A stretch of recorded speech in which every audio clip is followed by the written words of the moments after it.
What's up, everybody? This is Colin from Holistic Heritage Homestead. I hope you're all well. Something very exciting just happened, folks. Gardeners, you might understand. I bought more seeds. That's right, more seeds, more seeds, more seeds. I'm going to show you folks my recent seed haul. And more than that, I'm going to take it a step or two or three further. I'm going to discuss why I chose these seeds and why you folks should consider buying these seeds as well. In no particular order, getting right into it, I bought these seeds from Baker Creek Seed Company. Great seed company. They have a phenomenal selection of heirloom seeds. Folks always grow non-GMO and always grow with organic, using organic practices, okay? Carrots, all right? This one, Danvers 126 or 126, half long. So Danvers carrots, okay? Well known, excellent producing carrot. It's that time of year. I'm thinking about fall, autumn, and that season, okay?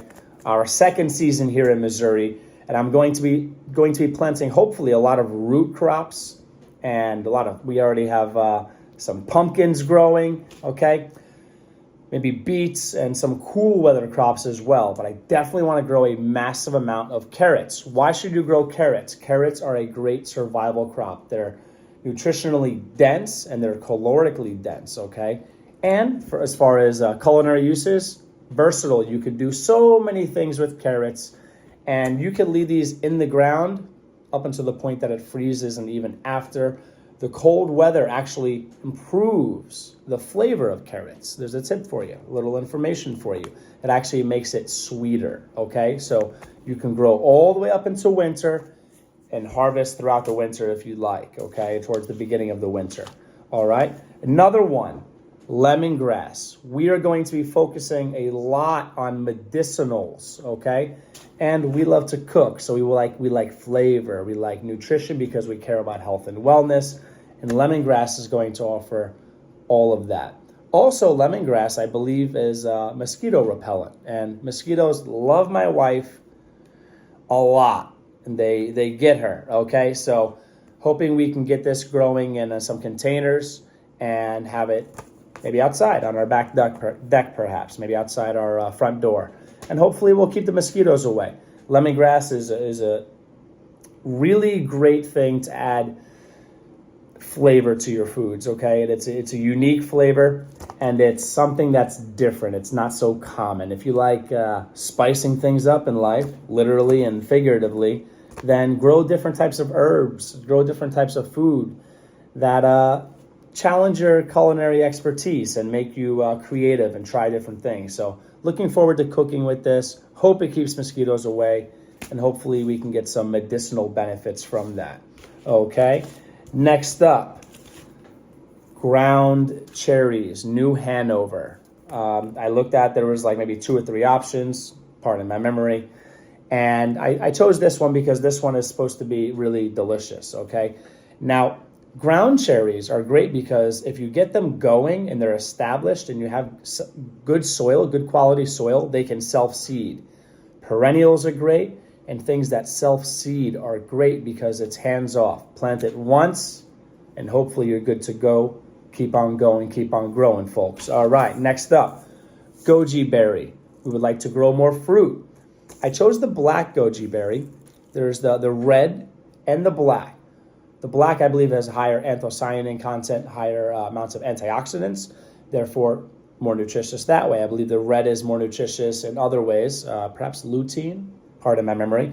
But I went with the black because I believe overall they have higher antioxidant counts, and they're just more nutritionally dense than the red option. So I have not had success with these in the past, because I'm saying that because I think I've planted them and it did not work out well. Another thing, ground cherries. Apparently they work out really well for a lot of people. I've had horrible success with these, but one of the things about gardening that's so amazing, folks, is you keep on going, you keep on growing.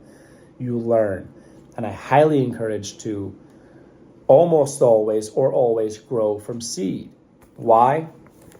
It's a lot cheaper, and also it's not just about being cheaper and saving money, which is great. We love saving money. It's about the skills you learn along the way and the knowledge you gain during the process, okay?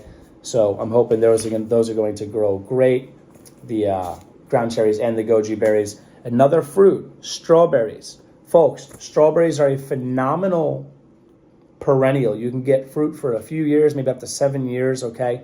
Some varieties send out runners, so your one plant will produce more plants. So like self-propagating, if that applies, if that's correct. And younger strawberry plants produce more fruit than older plants. So if you've got older plants, you really should be, I recommend rather, getting new plants, starting with seed. And some people, they struggle with growing these from seed. I do okay with them. I just, it's actually after they're growing for a little bit, a few days, a few weeks, that's when they seem to die on me, okay? And I think that might just come down to just being a busy person and not watering them enough. But this is an alpine variety, okay? So everbearer, which means this is going to yield the first season from an early planting according to the package, and it will yield continually. It's not just like you get one shot. They will continually produce as long as the your weather is correct or right for it, the appropriate conditions rather. Okay, next up, St. John's wort. Now, this has had a lot of scientific research to be beneficial for mood and for mental health, okay? So cervical. We are going hardcore when it comes to medicinals, folks. We don't want to rely on certain people to take care of ourselves. We believe that it's our responsibility to take care of ourselves, and prevention is priceless, okay? Would you rather spend some money, put some time, some effort into taking care of yourself now to save thousands, tens of thousands, perhaps hundreds of thousands of dollars in the future on medical bills by avoiding certain problems? Take care of yourself. St. John's wort. Looking forward to growing this. I'm not sure if this has to be vernalized or not. It's a short-lived perennial, okay? Permaculture, great. Famously used for mild depression and insomnia. Very, very cool. It says can become invasive. With always, folks, consider if a plant is invasive or not. Can you manage it? Can you control it? Is it something that's going to get out of control? Never plant things that could be invasive near your neighbor's property, okay? Be responsible, be kind, be considerate. Don't do things like that, all right? So I'm hoping these get established, hoping these plants get established and they come back every year. Horehound, okay? Another medicinal. I believe this is found in certain types of all natural cough drops, for example. It's an example of how it's used. It says the traditional remedy for coughs. So perennial, we're going hardcore with the medicinals. I hope this grows. It looks a little bit like mint. I wonder if it's in the mint family. Okay. And last but not least, I got 1, 2, 3, 4, 5, going moringa. All right, I was getting out of control there a little bit. Moringa, dwarf moringa. Folks, do your research on moringa. It is arguably one of the most nutritionally dense, or the most nutritionally dense plants you can grow, okay? In my opinion, it's absolutely delicious. You can eat it raw. You can add it to soups, stews. Chicken soup, for example, is a great way to use it. It's really amazing. You can feed this to your livestock, and they produce well. They're strong. I actually transplanted at least 1, maybe 2 trees. These are dwarf trees in our clay soil, and it grew throughout the summer, I believe. Maybe that was last year or whenever. So they're tough, they're resilient, super nutritious, super delicious, and these are going to benefit from soaking. So I'm going to be soaking these. It says perennial, often grown as annual. Perennial if you live in the tropics, folks, all right? Not perennial here in Missouri. But going to grow at least some of these in containers. Going to bring them indoors when it gets too cold for the plant to thrive or survive.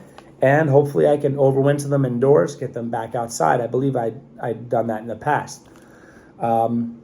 Just take good care of these plants. They'll take great care of you. And high protein leaves, I'm assuming not complete amino acid profiles like animal-based proteins. but nevertheless, still a way to get some amino acids in your diet. All right.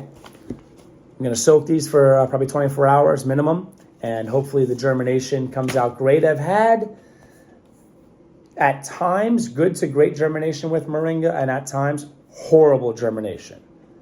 Not sure what it was. I think they might do well with a heat mat to mimic tropical conditions. That might improve germination.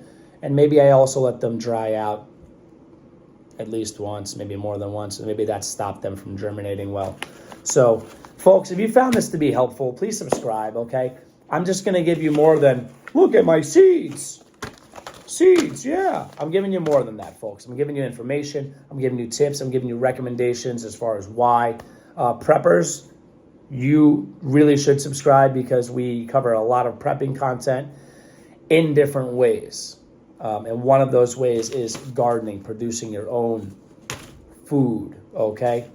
Everything all these seeds are great preps for you folks to have as far as food preps, all right?